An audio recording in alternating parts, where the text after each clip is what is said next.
Bravemaker Show is hosted by Tony Gaffestone and Christina Jackson. Thanks for tuning in. It's showtime.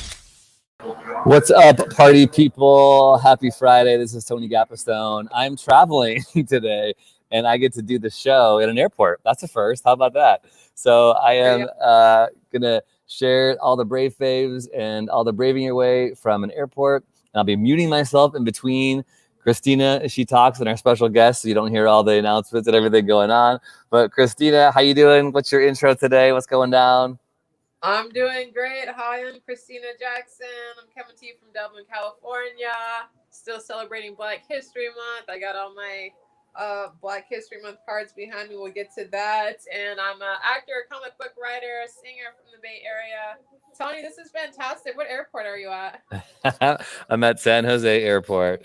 San Jose, California, cruising it. So I'm double masking. I have this mask, I have another mask, and I have a face shield. I want you all to see my face shield. Let's see this. You are loved and you matter. So I'm like, I'm gonna like just be a walking sign. I got you are the story. Let me just hope to bring some hope and encouragement to people, because it is a desolate airport, as you can see. I'm a little nervous to be traveling. But when you got a gig and you get to work and do stuff, you make it happen. So hi, I'm Tony Gaffestone, everybody. I'm the founder of Bravemaker, and I'm a filmmaker, writer, director, and I love it. And we always start our conversations on Fridays live with this one question: how are you braving your way today? Or you might say, how are you moving your projects forward? So Christina, how have you been braving your way this week? Yes, I'm still running with my theme of education, and so I am braving my way this week with the Black History flashcards from urban intellectuals. I've got them right here in the background of my shots.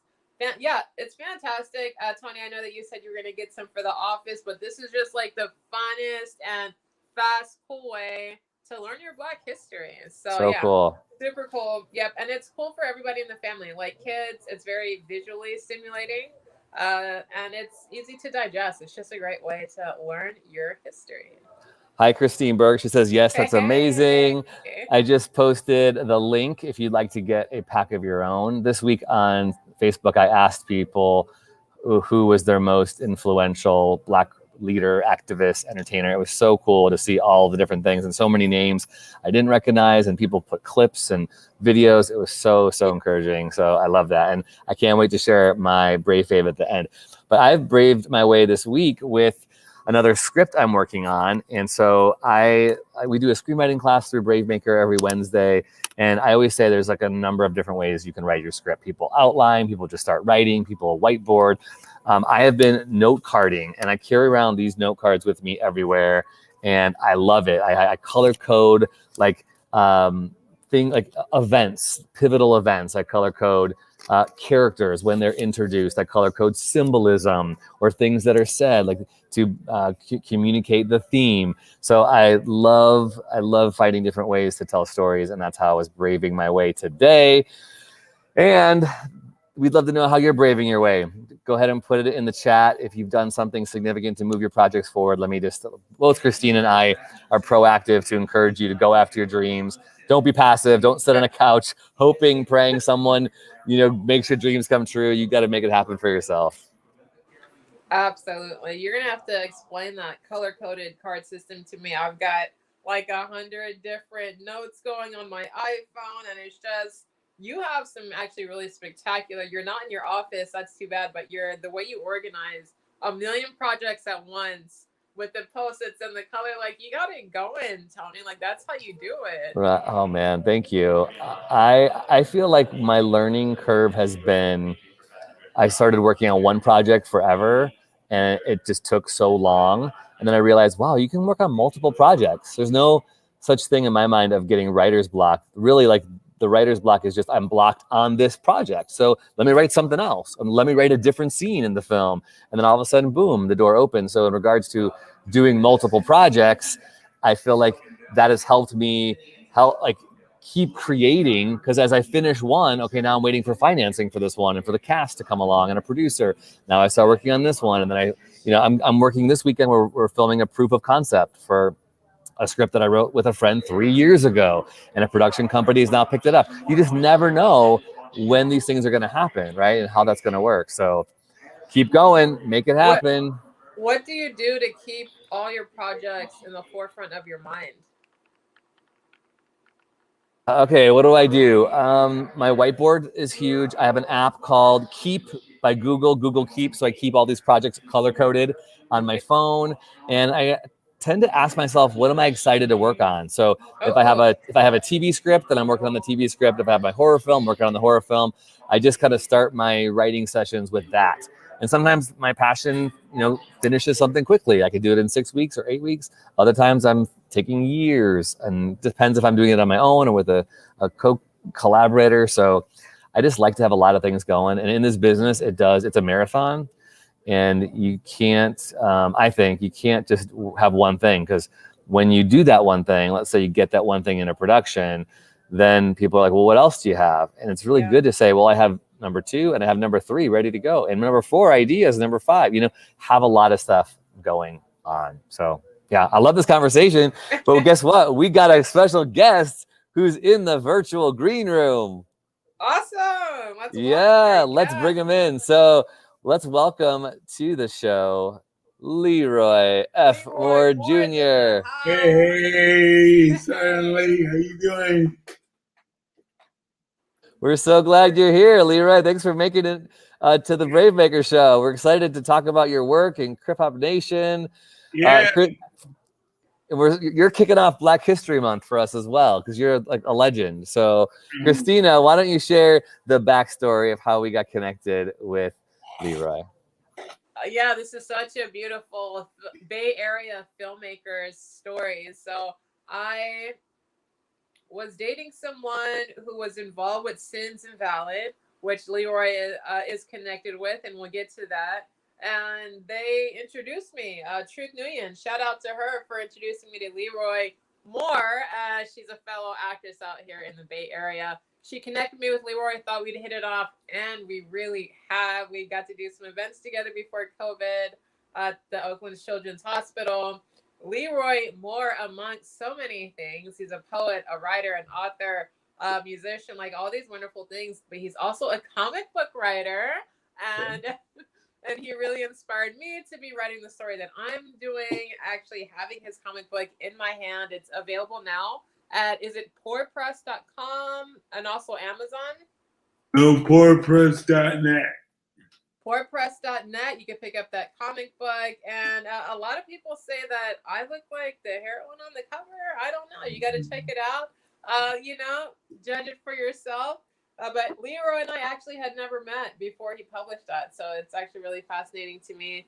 So yes, Leroy is a huge inspiration. Let's jump into it, Leroy, because you have a lot of really exciting projects going on. Last year, you were pretty much on fire. You were everywhere. New York Times, ABC, like your voice was really being heard. I know that's a huge, huge deal for you. Leroy is a third generation civil rights fighter. So let's jump into your journey. Leroy, tell us your origin story. Origin story. Okay, I was born in the coldest place on earth. It's not the North Pole, it's Buffalo, New York. Back in the late 60s, where my uncle lost his car in a snowstorm for 5 months. That's how cold it was. So I grew up in New York City. Manhattan and also Connecticut. My father was an activist. My mom was really independent, and got in contact with my father's meetings. My father used to have meetings, house meetings, and his meetings they used to talk about police brutality. Now this is back in the 70s. So I was listening to that, and after that meeting, we went outside, and this disabled man came through, and he said, "Oh, Leroy, you used to join our group. We're fighting for curb cuts." I told him, like, "Well, are you fighting against police brutality?" And he said, "No." I was like, "Well, a lot of people can't leave the house because they always get shot. So the curb cuts doesn't mean anything." So at that time, I realized the difference between being black and disabled and being white and disabled.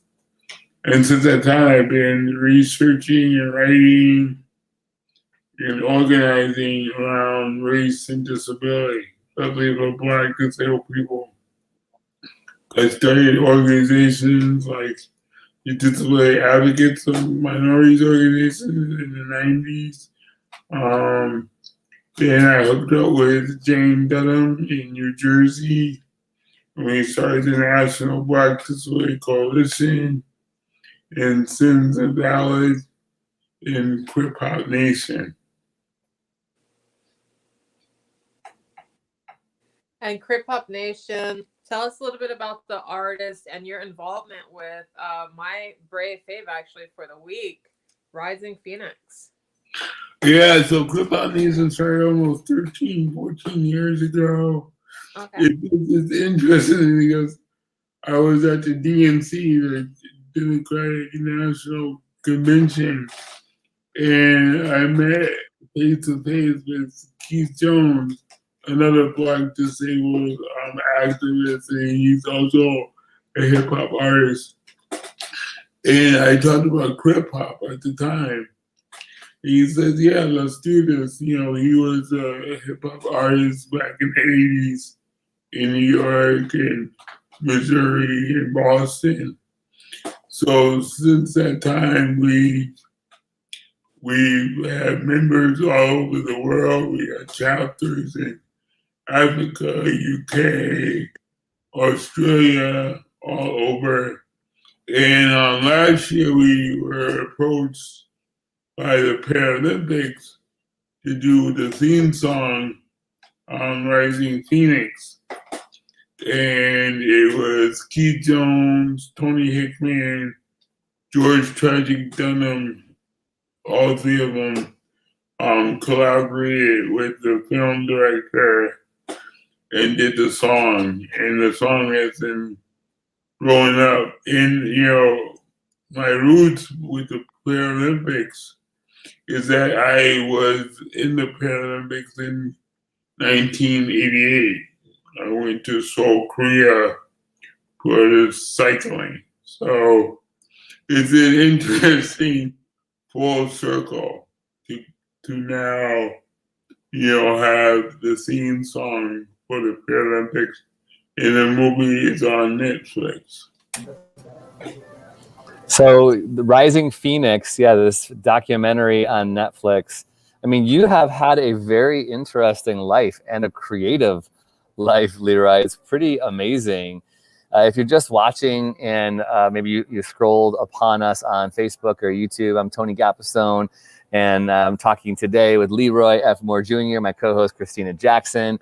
And we have this amazing icon in advocacy, not only for those in the Black community, but for those who are in the disabled community. And I wanted to share your poem, your spoken word called Invisible Man, and then talk about that. Okay, so I'm gonna pull that up, Leroy, and we also put the link in our show notes if you're listening on the replay, but it'll be live here. So stand by and let's take a look at Leroy, who's doing the spoken word called Invisible Man. Hold on one second here.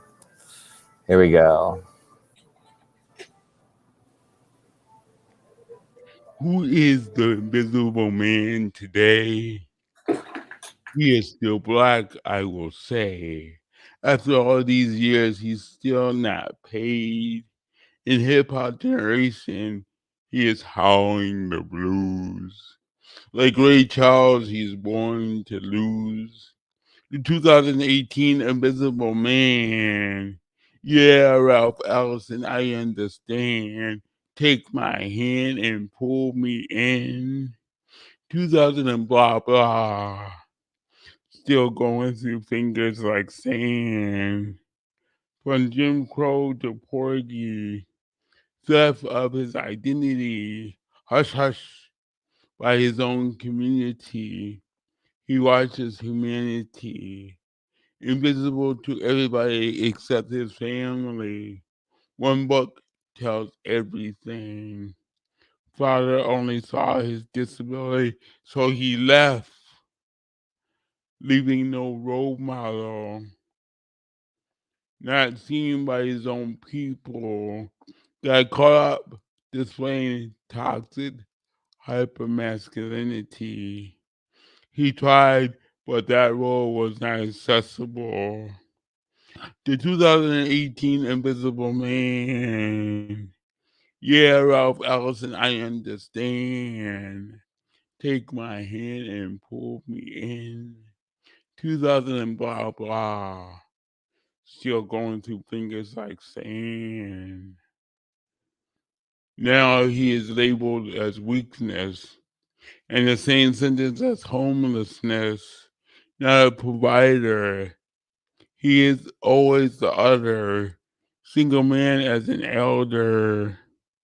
The 2018 Invisible Man. Yeah, Ralph Ellison, I understand.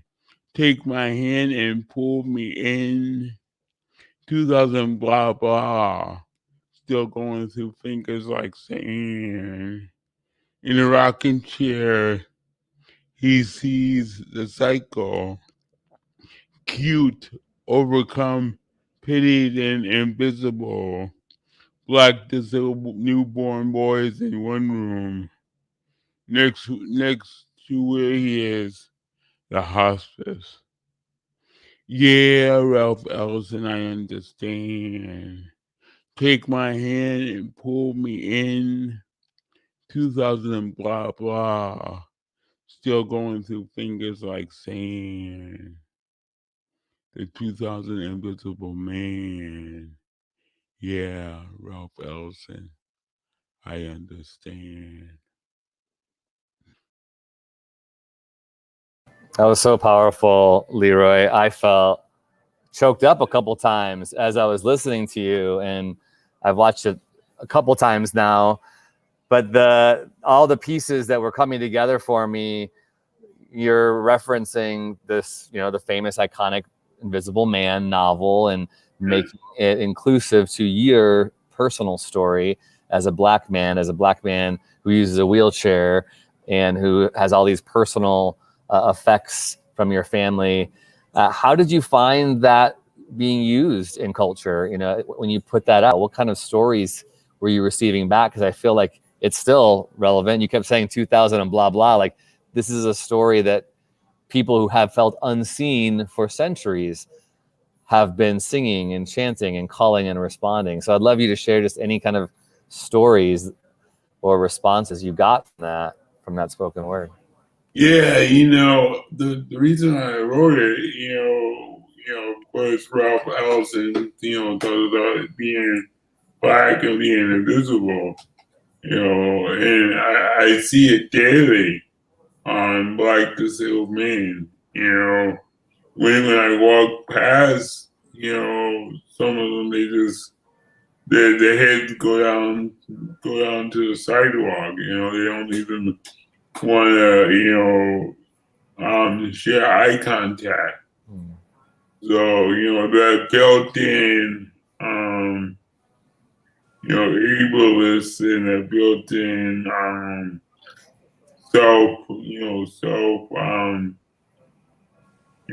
putting down of yourself, it's built in because you think that you're invisible, In the Black community needs a lot of education around disability. Mm-hmm. I have a term called Black ableism. Mm-hmm. And ableism is like racism, so I put Black ableism because the Black community has so much ableism that they have to be educated, too. So Black disabled people can come out of invisibility and come back home to the Black community. I think that's a perfect segue into the event that you're going to be a part of coming up February 20th.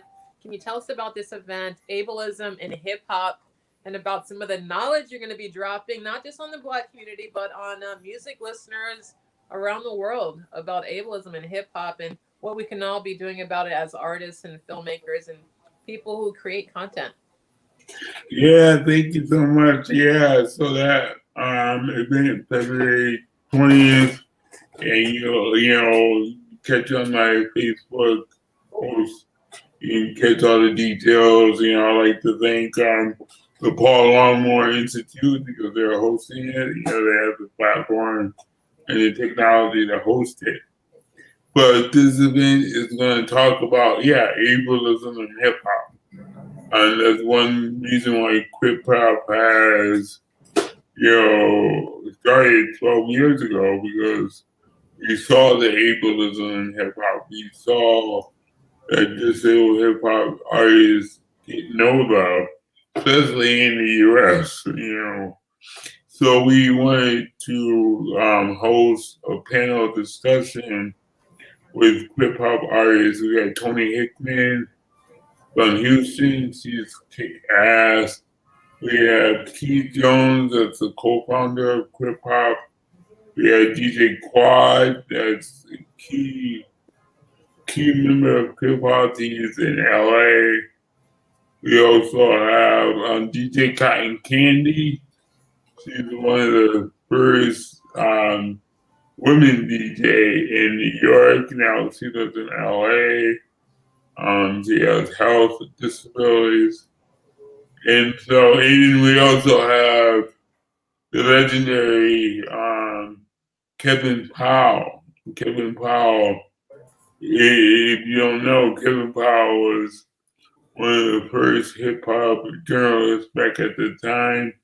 He also was in MTV reality show, one of the first reality shows.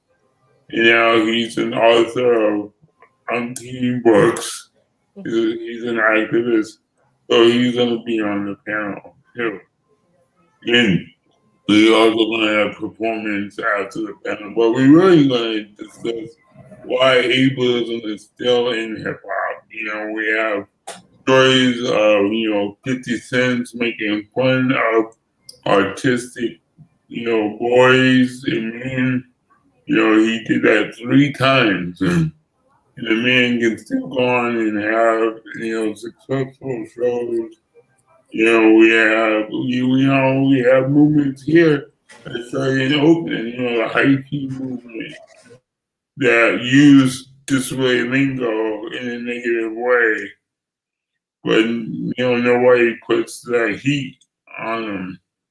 So we're going to talk about, the ableism in hip hop that's really, oppressing a lot of disabled hip hop artists. And we see that a lot of disabled hip hop, a lot of hip hop artists that are men are dying today because of disability, because of health disabilities like sickle cell and other health disabilities. So, it continues to happen, but, nobody wants to really talk about it.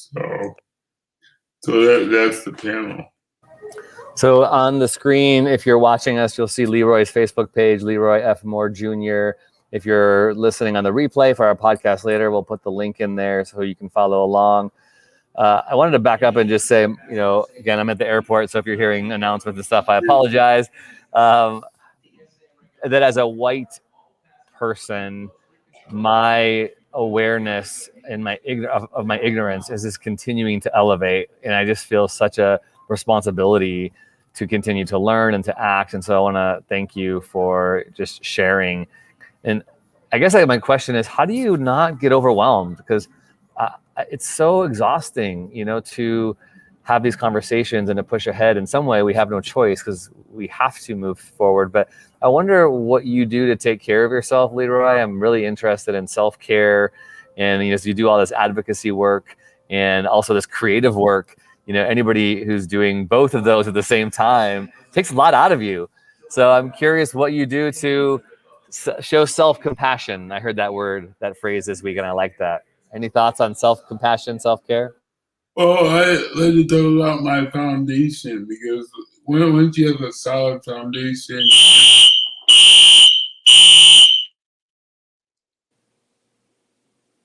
Looks like we have an alarm going. I muted you. Are you okay over there? Let's see. Is it still going on? I can't tell. It's still going on over there. Oh, no. Oh, boy. All right. Take a second. Take care. Do you need to evacuate? What's happening over there? Oh, dear. Oh, wow. Okay, Leroy. Situation here. Leroy, are we okay? Tell us what you need from us. You're okay. You're okay. All right. Is that a fire alarm or what is happening? It goes off all the time. Oh no. Yeah. We're used to this nuttiness happening. We'll roll with the punches, but it definitely is piercing the ear. So let me mute you, and then Leroy, go ahead. While Leroy is muted, when he comes back, we're gonna talk to him. He has a phenomenal book available called Black Disabled Ancestors. The stories are absolutely amazing, and we definitely want to get to that here in Black History Month to talk about that book. And then just Tony, you and I could start thinking of ways, since we love to use our voice, what can we do to combat ableism in hip hop and in music in general? Now that we're kind of moving in the direction of wanting to use more artist music in our films and make those available to filmmakers and actors here in the Bay Area. I mean, we're all about collaboration, right? So this idea that we are linking hands with one another and trying to elevate each other, it's so disheartening, right? All of the injustices that we have to face. Okay, so you have those factors that are pressing against, and then you have all of the hustle and the struggle it is to survive in a pandemic and to deal with our ongoing trauma. I was telling my wife the other day, like, it's just traumatic to be alive, to be a human. Yeah. Then you add these other factors onto your life, whether it's someone with different abilities or different ethnicity or family of origin or citizen status. It's like, this life is really hard. So we at Bravemaker, we just want to really be intentional with linking arms together with people, collaborating. We're trying to it's in our mission statement to elevate. That's a part. It's an active word we use. We want to elevate brave stories for justice, diversity, and inclusion. So whatever we can do, we want to help you. Again, in the entertainment industry too, it's hard enough. People can be catty, and it feels like betrayal, and you're competing against sometimes people who are supposed to be your friends. We just are trying to dissolve that and go, what can we do to move each other forward and elevate each other's stories and make space? Representation is important. Like, since I started Bravemaker, I knew as a white guy, I needed to start this because I am ignorant. My biases have caused harm and damage. I have racist tendencies. I want to be anti-racist, right? So we are trying to actively speak into these things, and I hope we never come across like we got it all together, because I know I don't. I feel like, like this conversation, even looking at Leroy's book here, Black Disabled Ancestors, like, how freaking cool. This is on Amazon. We should put the link in the chat and show notes and support people like Leroy who are doing this amazing work and this intersectionality. I mean, you all are unicorns, just so you know. Christina, Leroy, like, you are unicorns in the space. There's you have this amazing platform as a person, as a human being, with who you are, with the way that you are, the way you live your life, the stories that you have to tell. It's pretty humbling. So all I want to do is just partner however I can. That's my 2 cents. That is so beautiful. Yeah, I think that's what we all want to do out here now in the Bay Area, filmmakers and actors and musicians, is just, take stock of our biases and do better. And like you said, we're not here to be right, we're here to get it right. So just work together and find a way to do that. And Leroy is definitely leading the way. He invited me to a workshop last year by poorpress.org, was it, he told me? And they did a workshop about how not to call the police, because Black disabled people do make up closer to 75% of all police brutality reports.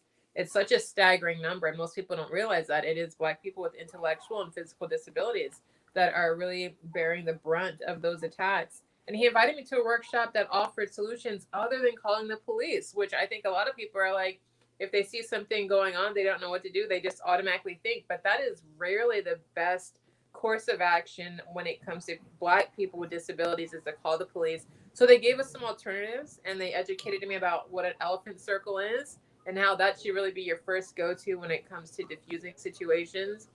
And it's just been amazing. Like you said, linking arms with Leroy and getting educated. And now I've got my Black History Month flashcards and continue to expand my education. Yeah, I mean, this, and a workshop like this saves lives. Like when you share this kind of information and people realize, oh, there's other solutions to calling the police, especially when it comes down to when you're dealing with Black people with disabilities, it's a game changer. It's fantastic. Definitely want to spread the word about his work. We should put up his Instagram. You want to Yeah. Leroy at Black Let's Krip. check in with Leroy. We're gonna check in, Leroy. How we doing? Still going. Oh my gosh. Your ears. I'm feeling for you. Message us in the chat if there's anything that we can do. I know this has got to be fresh. There's nothing you can do. All right. Well, we're gonna keep talking about you with you on. If you want to type in the chat anything, we can bring that into the chat. Hey, they say the show must go on, Leroy. So while you're finding a way to solve that alarm, we can keep talking about your stuff. I'm gonna put this link here in the chat about how not to call the police. Christina, thank you so much for bringing. What were you gonna say? Oh, no, I was saying, yes, definitely put that link up there. If Leroy can put in the chat, he has some organizations other than Black Lives Matter that he supports, that he works with, that he would love for everyone else to know about. So if Leroy could put that in the chat so that we could share that information, organizations that support Black people with disabilities, that support the phrase Black Lives Matter, that believe in that. So definitely, Leroy, share that with us. Then I was going to say we should watch the trailer for Phoenix Rising. All right, cool. I'm gonna cue that up. Give one more time. We have a few people who've joined, I could tell, who are live. Can you describe a little bit about Phoenix Rising? Yeah, actually, I have a beautiful little clip here. I can't wait to read. Phoenix Rising is about elite athletes and insider reflects on the Paralympic Games and examines how the impact a global understanding of disability, diversity, and excellence can change lives. And I have to tell you, I was in tears, and I'm usually not one to cry during a movie, no matter how, you know what I mean? But I was in shambles watching Phoenix Rising. It is so emotional, so well done. Stay tuned to the end because the music is phenomenal, which Leroy could tell us more about, hopefully, if he's able to come back for that. It's just amazing. All right, cool. We're going to watch the trailer to Phoenix Rising, a documentary that is available for you to watch on Netflix. Here you go. My name was the Rising Phoenix because the Phoenix can live and die and burn and live again. From Netflix. Extraordinary tension around this stadium. Take your mark. Jean-Baptiste Alès. We have all lived through something that didn't allow us to succeed. This is how I am. Merry Christmas. If you're thinking every day, white me, you will never go anywhere. Dancer, Bebe Vio, quadruple amputee, Ludwig Gutmann. When I saw how sport is accepted, it was logical to start a sports movement. We wanted to change the way people saw people with a disability. Table tennis with no hands. There isn't anything else in the world that can bring you back from the darkest places than sport. Matt Stutzman, armless archer. I think the moment I sat in that racing chair, I just knew it was for me. Tatiana McFadden, from the directors of McQueen. My coach said to me, I see talent in you. I was never going to do anything other than 100 meters. When you're hitting someone head on, it's like a small car crash. Everybody knows you need money to run the games. They said that the Paralympics is going to be cancelled because there was no money. If these games don't happen, we're done. We're gonna fight this. Paralympics is something almost magical. Being a part of something bigger than just yourself was incredible. Winners exult. Yes, lives are being changed on the track, but lives are also being changed in the stands. Emotions run high as Paralympians compete. Life is a fight. We are trying to save the world. We are part of a much bigger picture. Rising Phoenix, only on Netflix. Wow, and that is an unpaid endorsement. That's free for you. Free us endorsing this documentary. Leroy, and you're still beeping over there. Yes. Okay, but give us in the chat anything you want to say about your involvement with that. If you want to type in the chat. I also see he shared hold on, I'm going to pull it up. He shared a news link here. Let's see if I can pull it up and we can talk about this. This is the checkers game where grandson He's got and granddad will bond. ABC news thing. Stand by. I'm gonna pull it up and we can discuss it. I love documentaries. You know, if you would ask me 10 years ago if I would like documentaries, I'd be like, no, documentaries, like they're boring. It's just people's talking heads. But now, like, they're so great. People are doing such great things. Which, side note, we are doing a documentary forum on March 27th. Go to our website at bravemaker.com. We have amazing documentarians who are going to be teaching us, sharing their wisdom, responding to our questions that we ask them about how we can tell better stories via documentaries. That's March 27th. Go to bravemaker.com. But let me see. I'm going to pull up this link here that we have. Let's see. It is Bay Area Reporter, guest column. Who is that in the mirror? Is that you, Leroy? Yeah, baby. Hey, what's up? All right, so those of you who are not able to see this, we're seeing a really suave Leroy in a tuxedo with like a magenta bow tie, and he has an article that he wrote here. How cool. We will put this in the chat as well as in our podcast show notes. He's talking about celebrating Black History Month and all of his work in Krip-Hop Nation. This is fantastic. Here's Christina, do you want to read a little portion of it right here? I think that might be cool if we can read a little portion of it. Yeah, can you read that or no? The whole screen? I know I can see. Let me try. Not much better. From the streets to social networks? Oh, yeah. I'm going to read this. Okay. From the streets to social networks, Black disabled people have changed the framework in art, music, activism, school curriculum, etc., with Harriet Tubman's collective, Donna R. Walton's Divas with Disabilities, Black Disabled Creatives by Jillian Mercado, and many more. Through social media, Krip-Hop Nation has many chapters around the world and has traveled to the UK, South Africa, and Toronto. Disabled people have used and worked off of social media, and now in the South Africa, I read the part, COVID, are we seeing the whole use the internet for work, ordering food, and to communicate? The question is, will everybody continue to learn from the disability community and give us our props? Even though we are all on, I'd like to see more of Black disabled artists, activists, including LGBTQs, and Black events from hip hop to new books. Well, I couldn't agree more. Yeah. I feel like that, and right, like that is so fantastic. I think we all want to move towards a direction. We are all anti-racist feminists. Leroy is one of the first people I heard to even use that language, and I was like, oh man, what is that? How do I get there? And now, Tony, we've been reading the books and watching the documentaries and doing the work and talking about what it means to be an anti-racist and what it means to be a feminist and really champion equality and equity across the board. Yeah. So it's super excited. It's really humbling. Yeah. Humbling and beautiful. Thank you for this work, Leroy. We're going to put this out into our mailing list tomorrow morning with some of these articles that you've written, as well as this video. And I wish your alarm wasn't going off because you have so many great things to share.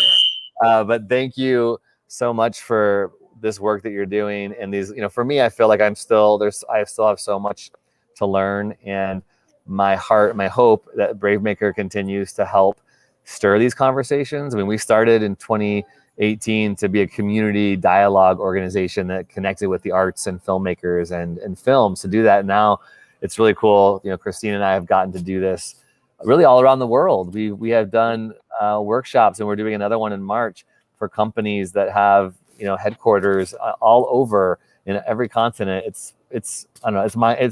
It's so humbling that just having a conversation, being able to say, here's what I've experienced, here's how I've gotten it wrong, and I have definitely gotten it wrong in a lot of ways. I remember one thing Christina told me last year about how I can not be an ableist, and one practical thing I can do is when I'm talking to somebody who happens to be in a wheelchair, that I don't talk down to them as if I'm talking to a child, or even get on my knees in order to be at eye level, that it's perfectly fine to be able to stand and talk to someone. And I also need to get people's permission, before I touch them or move them in their chair, like these kind of things that we think are going to be helpful that aren't, and then you add on top of that somebody who is a Black person in a disabled in a wheelchair, and the fragility that sometimes we put on people that is not what they want, So I'm still learning to get it wrong and to be okay with the fact that I get it wrong, and humbly saying I'm sorry and saying, well, what can I do better next time? How can I be a better ally in this? It's hard work. It's easier just to run away and avoid it, put your head in the hole. But I'm really proud that we can be a community that can hopefully make it easier to have these conversations, and therefore make workplaces and sets and homes and neighborhoods and communities better and more accessible for all people. It's a beautiful vision, a fantastic goal. We're getting there. Anti-racist ambassadors. I love that, Christine. Christine is commenting, #anti-racist ambassadors. I like that. All right, well, I'm going to try one more time, Leroy, to see how we're doing. And no, it's not. He's waving his head no. That's totally fine. We're going to be able to have you back again. We always end our show with this thing called Brave Faves. And if you have your Brave Fave, Leroy, you can type that in the chat. Brave Faves are, well, I'll play the video so we can stir our imagination. Brave Faves. TV shows, films, books, songs, technology, clothing, podcast, food, and more. These are a few of our favorite people, places, and things. Brave Faves. Okay, well, I'll go first in light of Black History Month and how beautiful this history is. It's not just something to be celebrated in February. This is human history, right? I just got to watch my Brave Fave from last week, which was Sundance Film Festival. Back. He's back. I'm back. Leroy's back. All right, Leroy, let me finish my Brave Fave and then you can go. I got to watch Judas and the Black Messiah, y'all. And oh my gosh, I had no idea what I was missing with knowing the story of Fred Hampton and the Black Panthers. And it was really eye-opening to me. Daniel Kaluuya, Lakeith Stanfield, Dominique Fishback, the actors in this were so good. And I have to say, again, my confession as a white person, how vilified that Black people are in our society, and especially when we see Black advocates and the stereotyping, especially when it comes to Black Panthers. But this film was just so, obviously it's based on true events, okay, and it has to be fictionalized in some way. But the heart that I saw there, that I feel like I've missed in so many years of being alive. So huge kudos to Shaka King, the director of this film. It comes out on HBO Max next week, I believe. So that's my Brave Fave. Christina, what's your Brave Fave? That's fantastic. Can't wait to watch that movie. Rising Phoenix. I think I just said the title right for the first time in the whole interview. Me too. So Rising Phoenix is my Brave Fave. Absolutely phenomenal. They have an elite athlete there who survived the genocide. like years ago, and his story is just absolutely shocking and incredible and such a show of strength. And so definitely it's not something, how do I describe Rising Phoenix? It's just watching other human beings tackle insurmountable seemingly challenges and doing it in such a beautiful way. It'll leave you speechless. A breathtaking documentary for sure. And Leroy got to be a part of doing music for that, right? I mean, we didn't get to chat about that, but how freaking cool is that, Leroy? So that's amazing. We're so proud of you. Way to go. What's your brave fave for the week, Leroy? Well, it's brave fave that we're working on now. It's called Black Futurism. And it's going to be an event that we're working on called EDA Lead On. And it's dealing with Black disabled artists. They're coming together to perform. We talk about the history. So it's going to be in March, but we're working on it right now. And can people find out about that at Krip-HopNation.com? Just check on Facebook. We just had a meeting today, so we're gonna release the flyers sometime soon. Okay. Yeah. So just be on the lookout for it. It's gonna be in late March. So yeah. So go follow Leroy F. Moore Jr. on Facebook, and we dropped a lot of links on Leroy today. You got a lot of stuff going on, a lot of media creating. I love it. So also Krip-HopNation.com, and you can go find out his book on Amazon, Black Disabled Ancestors. Leroy, thank you so much. I'm sorry that a little bit more than a third of it was you dealing with the alarm, but we appreciate you. And now you're in the Brave Maker family. So however else we can share your work, through our portals, our website, our email. I'm going to put out an email tomorrow so everybody can get to know a little about you and find you. Yeah, I just want to say, get the book from forpress.net. Okay. .net. Yeah. Do not buy it from Amazon. Don't buy it from Amazon. All right. Don't buy it from Amazon. Forpress.net. Yeah. There was one more thing, Leroy. Slipped my mind. I was just going to ask you one last thing before you go. I'm going to put poorpress.net in the comments, and if you got anything else, that's fine. I'm going to do my final words. Brave Maker is a 501c3 nonprofit, and I'm really happy just to tell you all that our team is growing, and our team has been such a hard-working group of volunteers, like everybody volunteering, and now it's great. We are getting gigs, doing diversity, inclusion, webinars and production opportunities, films and corporate videos. And it's really cool that we're becoming a production company as well, so that people can get a little bit, get some stipends here and there because of all of you contributing and sharing the word about what we're doing. I'm proud founder and executive director, and my vision is that this continues to grow and people see the value of stories and storytelling to impact culture, to create culture, to change culture for the good. We're here to make it better. Remember, our mission statement is the word elevate. So if you believe in that, please go to bravemaker.com/donate and become a donor today. And you can just use your phone and text the word Brave Maker to 44321. It's going below you in the screen there. And we also have some, events coming up. We have a pitch festival, a documentary forum coming up. Go to bravemaker.com/buzz to sign up for our weekly, it's not really weekly, it's maybe bi-weekly email. And also we have free movies that you can access through that as well. So you become one of our Brave Maker partners. And follow us on all the socials. Don't forget, we're on social. BraveMaker.org is our thing. Christina, any final words before we sign off today? Yes, I wanted to give Leroy a chance to say that Krip-Hop Nation is looking for a residence, a property. Yes. Yeah. So, Leroy, can you tell Yes, we're looking for a building in Berkeley to create the Krip-Hop Institute. So the Krip-Hop Institute will be an art gallery, it will be a music studio, it'll be a gathering place internationally. So we're looking for a building to create the Krip-Hop Institute.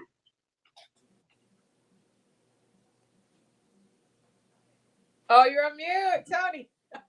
Gosh, we're having issues today. Any real estate moguls out there or influential culture shapers, contact Leroy.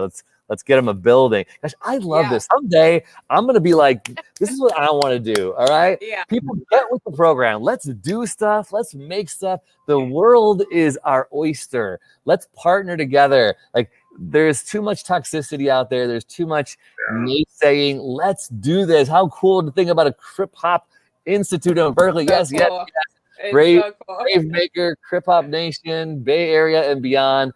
We want to do this. Thank you so much, Leroy. You're an inspiration. Yeah. And my sister, Christina, I love you. Thanks so much for always bringing the goods. I love that we can just roll with it. Show must go on. It's beautiful. And we always end, brave stories change the world. And you are the story. Bye, everybody. That's right.